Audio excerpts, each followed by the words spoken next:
Assalamualaikum warahmatullahi wabarakatuh. Kembali lagi di channel TNR Official.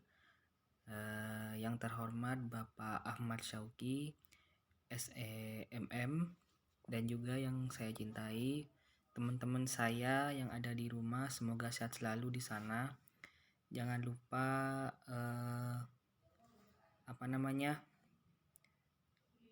ikuti 5M ya, protokol kesehatan 5M.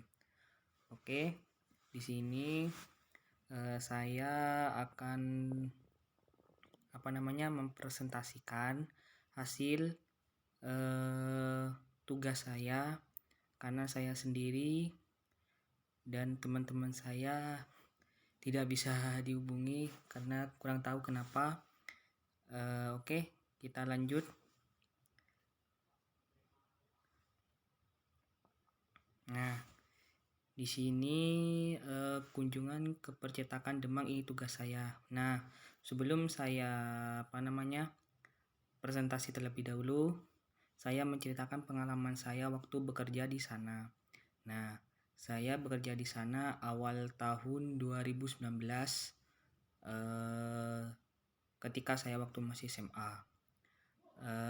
Dan juga di sana saya belum bisa apa-apa waktu pertama kali masuk sana, dan saya dilatih seminggu. Akhirnya saya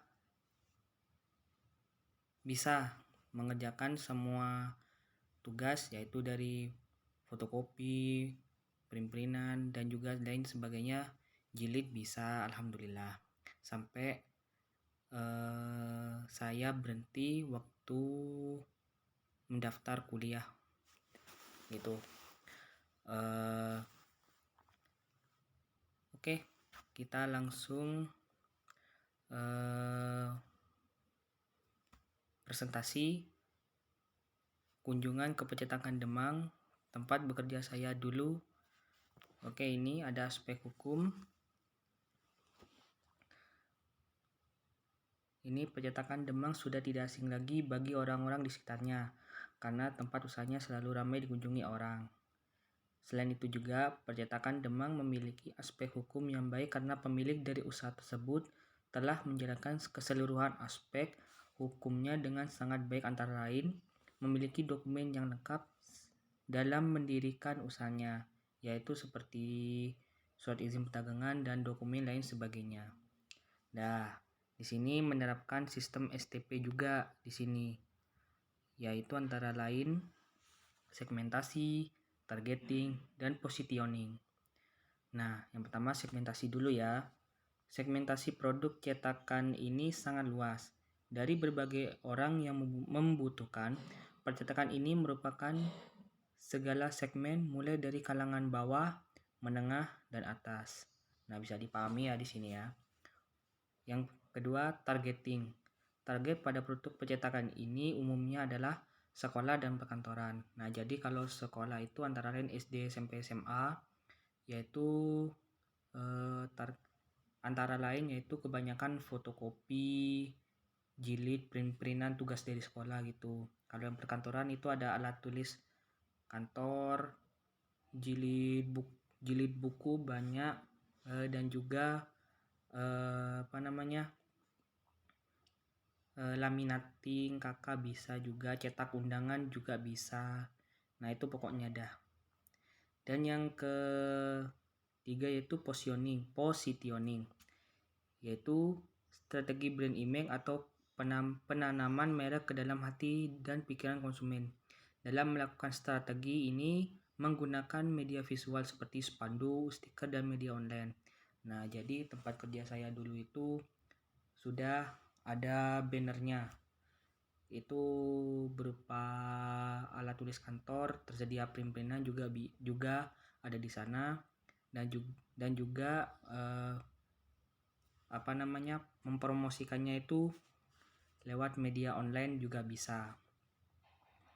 Oke, yang ketiga yaitu menerapkan SWOT. Apa saja?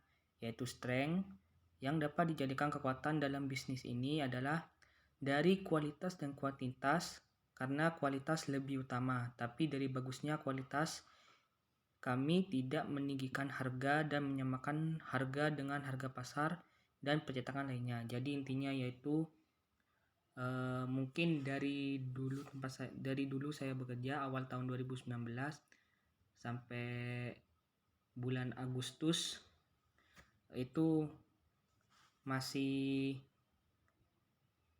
bukan Agustus sih, sampai sekarang itu sama harganya. Nah, jadi bisa dipahami lah gitu. Oke. Weakness-nya, kelemahan terbesar dari bisnis ini adalah dalam pembuatan banner, spanduk dan lain-lain, dikarenakan kami tidak mempunyai mesinnya dan konsumen harus rela menunggu sampai selesai produknya, dan takutnya lama-kelamaan konsumen kecewa terhadap kami. Untuk mengatasi hal ini, kami membutuhkan investor untuk pembelian mesin. Nah, jadi dari sini, dari saya bekerja dulu, terus saya berhenti di akhir Agustus sekitar tanggal 27 sampai tanggal 30-an gitu lah. Nah, itu sampai saat ini belum ada mesinnya sama sekali. Nah, gitu. Jadi dari awal, lalu saya berhenti bulan Agustus karena saya kuliah, dan alhamdulillah saya semester 5, dan saya kunjungi ke sana kemarin, sampai sekarang belum ada mesin bannernya karena biayanya terlalu mahal. Nah, jadi gitu. Yang C, opportunity. Peluang dalam bisnis ini, percetakan ini sangatlah besar. Hampir semua kalangan baik personal maupun kelompok memiliki kebutuhan terhadap cetakan. Peluang bisnis ini modalnya sangat minim, hanya dengan menggunakan printer, namun keuntungannya cukup besar. Terkecuali dengan mesin banner membutuhkan modal yang terbilang cukup mahal. Nah, seperti yang saya katakan tadi, tidak mempunyai mesin banner karena biayanya cukup mahal, tapi keuntungannya itu dari printernya saja. Oke, lanjut. Yang D yaitu threat ataupun ancaman. Begitu banyak pesaing perusahaan percetakan yang sudah terkenal. Untuk mengatasinya, kami akan melakukan promosi berupa baliho sederhana dan info secara daring di media sosial. Nah, seperti yang saya kan tadi ya, yang di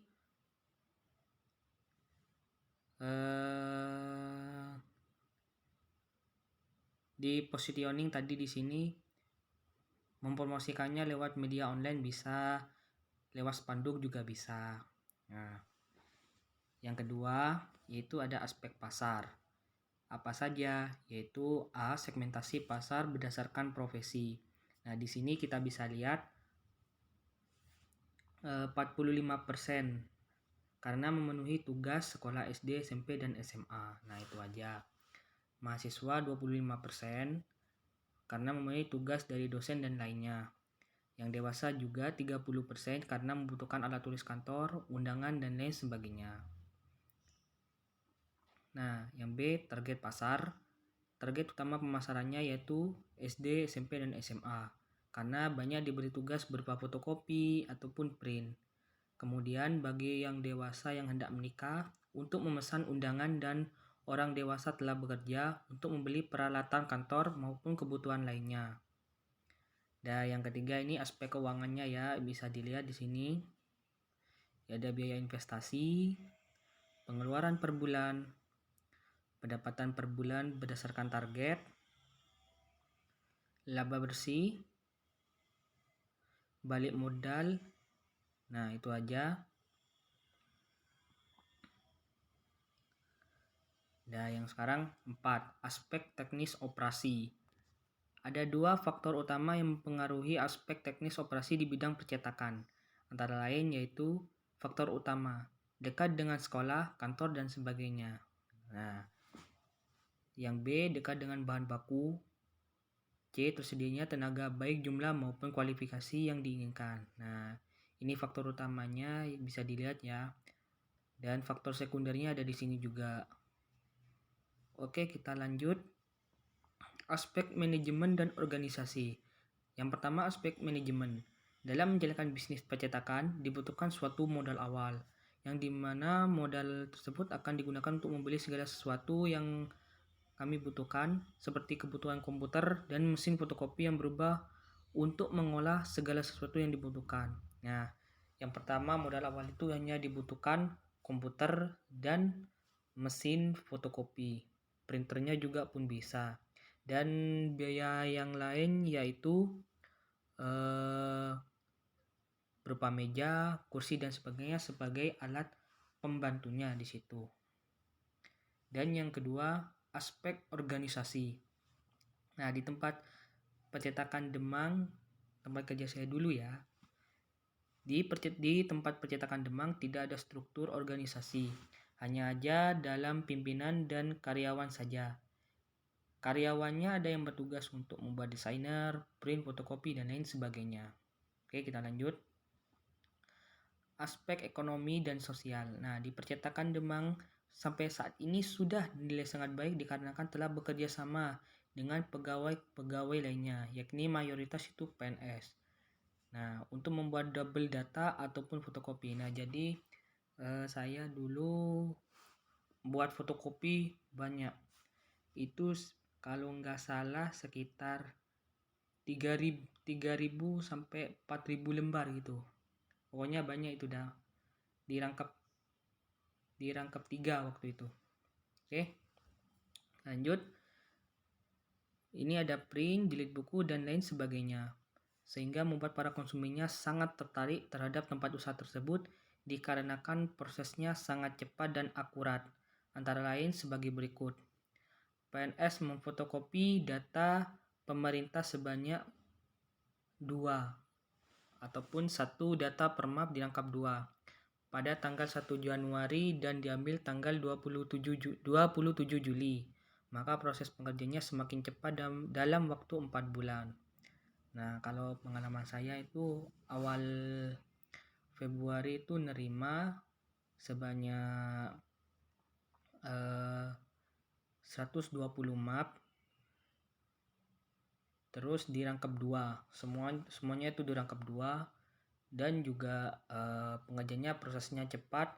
Itu awal langsung ngerjakan dan selesainya bulan Mei. Padahal itu mau diambil bulan Juli gitu. Diambil bulan Juli, pengerjaannya cepat bulan Mei gitu. Oke. Yang B, kebanyakan di percetakan Demang karyawannya memilih bekerja sesuai shift. Nah, maksudnya apa? Itu pengalaman saya itu dibagi shift-shiftan atau pergantiannya, itu ada yang shift pagi, shift siang, shift malam. Nah, kalau saya dulu shift malam karena saya masih sekolah waktu itu, kelas 3 SMA. Kalau shift pagi ya tergantung sama sekolah nanti. Oke. Itu cerita dari saya, pengalaman saya bekerja dulu milih shift malam. Banyak ada pengalaman saya waktu di sana. Nah, lanjut, ini ada profil saya dan juga ada keterangannya. Foto yang telah saya pajang tersebut itulah pengalaman saya ketika saya bekerja di Demang waktu masih SMA dan juga sebelum masuk kuliah. Nah, jadi awal Januari saya mulai masuk di situ, pengalamannya saya banyak, dan di bulan Agustus itu, akhir Agustus atau pertengahan saya mendaftar kuliah dan akhirnya September saya masuk dan saya pun berhenti di pekerjaan itu. Nah, itu cerita saya. Dan sekian dan terima kasih. Semoga materi ini bermanfaat dan bisa menjadikan pengalaman bagi kita semua.